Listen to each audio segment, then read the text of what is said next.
Hey folks, it's Bud at SOPHA, the Studio of Photographic Arts here in Manchester, New Hampshire.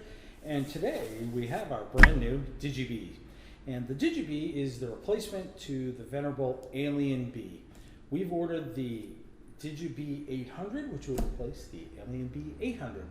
So let's go ahead and open this bad boy up and see what's going on. Now we've been waiting a little bit. Their announcement came very closely coupled to their delivery, which we're super happy about. I can tell you already the box shows a little bit more style and panache, which is nice. They've used some foam packaging. That's new. So they were always all about cardboard before. So foam packaging. And I see the DigiBee. It is not, repeat, not in a bag. So I guess they're not worrying about water or the post office leaving things on the stoop. But inside we've got power cord. We've got a sync cord. Again, that sync cord is the straight PC to 3.5 that almost no one's going to use. In fact, just toss that aside because we're not going to use it. Do save the box as always, right? So that you can send it back to our friend today should you ever have to for repairs or whatnot. I've got a manual.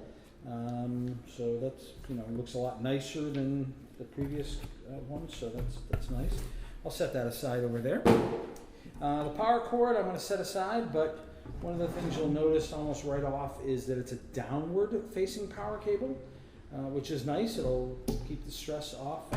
They've been doing this with the Alien Bee and the Einstein for a little bit now, so I'm not surprised to see this in the package. So we'll set that aside for now. And we're back to the DigiBee. Well, first impressions. It's small. I mean, I'm used to an Alien Bee being small, but this thing's small.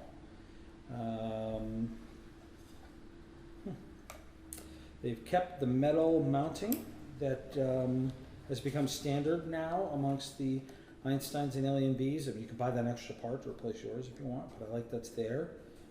The other thing that's striking, and I might have to insert some still pictures here so you can see it, this honeycomb embossed, it's a nice style. I don't know that it's particularly functional, of course, but it's nice that they add a little bit of style there. We'll go ahead and take that off. One thing I noticed just now, these fingers, of course, of the Alien Bee mount, as you're pulling on what they call the antenna, is robust. We like that a lot, actually. It helps hold the modifiers on there, so that's plenty strong. Same as an Alien Bee would be. There we go.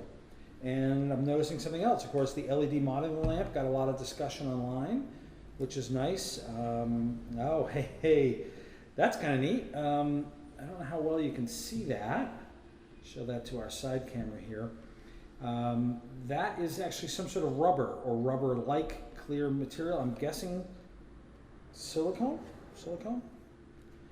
Protecting that LED lamp, and I can see the yellow square that is the LED. A couple other things I noticed right off the bat, with the slave eyes at the top. There is a port, rubber covered, that takes that Cyber Commander receiver. It has a long code name, I don't know what it is, but one with the little pins in the bottom, but that's nice. It covers up in a rubber port. While we're at ports, the sync port's on the bottom. That's an interesting new feature. And that's logical. It points down where the regular radio receiver might be dangling. The markings are very professional on the bottom. I like it. Keep away from small children. It's not going to work here at the studio. So this is a DigiBee 800. It's 320 watt seconds right there. So I think I'm going to go ahead and power this up and see what it looks like with some power.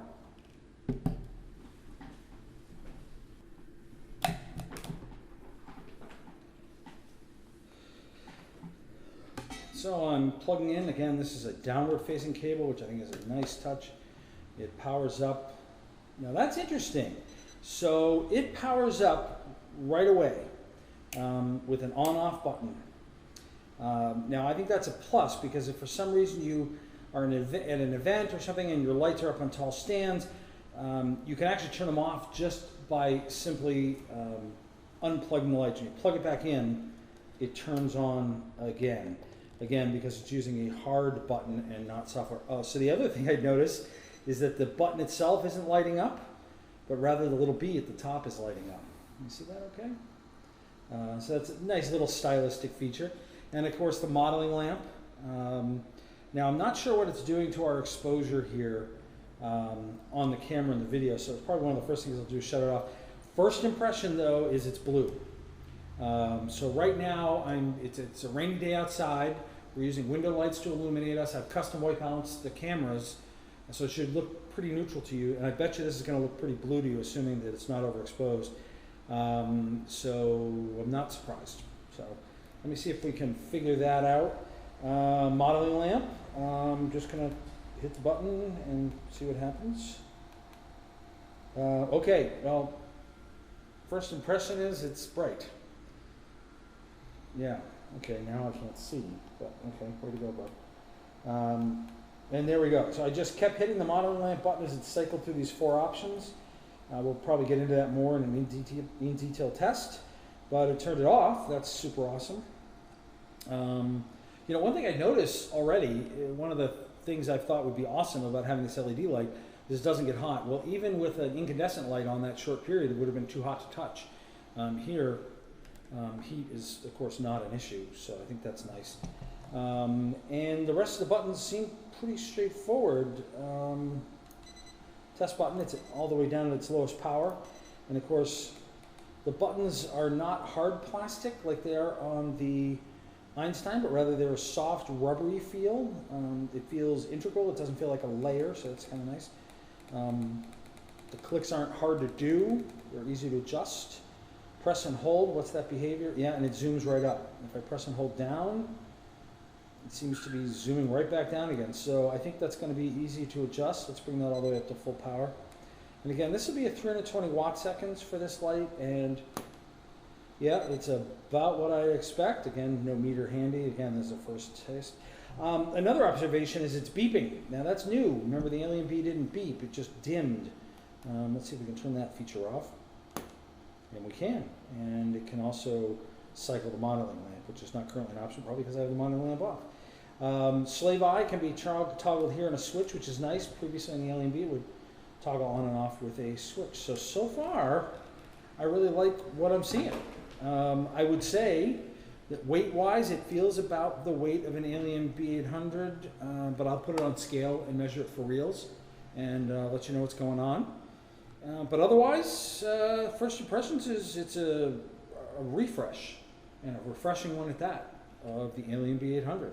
So we're here in the studio now. We've got 6,000 square feet to play around with. So give us a day or so, and we'll get our first impressions, first use video out.